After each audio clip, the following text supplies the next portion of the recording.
29 Μαΐου 1453.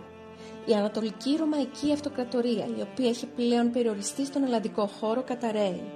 Ένας πολιτισμός όμως 11 αιώνων μπορεί να χαθεί με μια πολιορκία. Οι Οθωμανοί κλείνουν τους δρόμους της Ανατολής και οδηγούν τους Ευρωπαίους στις μεγάλες γεωγραφικές ανακαλύψεις, καθώς αναζητούσαν νέες διαδρομές για να φτάσουν στην Ασία. Οι λόγοι του Βυζαντίου καταφεύγουν στη Δύση, στη Ρώμη, στο Μιλάνο για να σωθούν και μεταδίδουν την αγάπη και για τα αρχαία ελληνικά κείμενα. Διαδραματίζουν καθοριστικό ρόλο στην αναγέννηση της Ευρώπης και συμβάλλουν στην ανάπτυξη της ελπίδας της ανακατάληψης της χαμένης πατρίδας. Ο βυζαντινός πολιτισμός άφησε τα αποτυπώματά του στην Ελλάδα και στην Ευρώπη. Οι Ρώσοι τον 15ο αιώνα μετά Χριστόν, ως το μόνον ορθόδοξο χριστιανικό κράτος, διεκδικούν το τίτλο της Τρίτης Ρώμης. Ο βυζαντινός πολιτισμός επηρέασε και την αρχιτεκτονική. Ας σκεφτούμε τη χρήση της γεωμετρίας που εφάρμοσαν για το κτίσιμο των εκκλησιών. Οι Βυζαντινοί, συμβάλλοντας έτσι και στην ανάπτυξη των θετικών επιστημών. Οι Οθωμανοί τον 17ο αιώνα μετά Χριστόν χτίζουν τον μπλε τζαμί, έχοντας ως στόχο να μοιάζει στην εκκλησία της Αγίας Σοφιάς.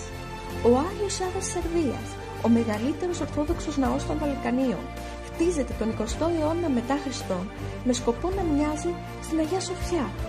Μιλάμε λοιπόν για τη βυζαντινή κληρονομιά που αποτυπώνεται στις θετικές επιστήμες, στην αρχιτεκτονική, στη ποίηση και στη μουσική.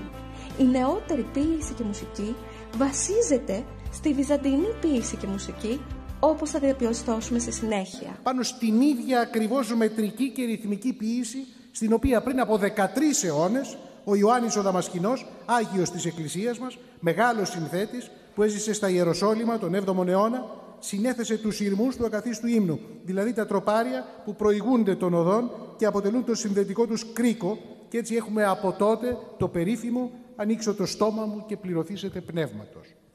Ελίτης και Δαμασκηνός απηχούν την ταύτιση και την ενότητα του ελληνικού μουσικού πολιτισμού. «Ανοίγω το στόμα μου και αναγαλιάζει το πέλαγος». «Ανοίξω το στόμα μου και πληρωθήσετε πνεύματος». Και παίρνει τα λόγια μου στις σκοτεινές τους σπηλιές και λόγον ερεύξομαι τη βασιλίδη μητρή. Και στις φώκες τις μικρές τα ψιθυρίζει. Και οφθήσομαι φεδρός πανηγυρίζων. Τις νύχτες που κλαίν των ανθρώπων τα βάσανα. Και άσογηθόμενος ταύτης τα θαύματα. Το διάβα των αιώνων αφήνει απαράλλαχτη τη σχέση τη μετρική, τη μουσικότητα, το ελληνικό πολιτιστικό μεγαλείο. Το επιβεβαιώνει εξάλλου και ο ίδιος ο ποιητής, λέγοντας χαρακτηριστικά ότι δεν θα είχα γράψει τίποτε αν δεν είχα διαβάσει Δαμασκηνό, ή αν είχα γράψει χωρίς να έχω διαβάσει Δαμασκηνό δεν θα με γνώριζε κανείς.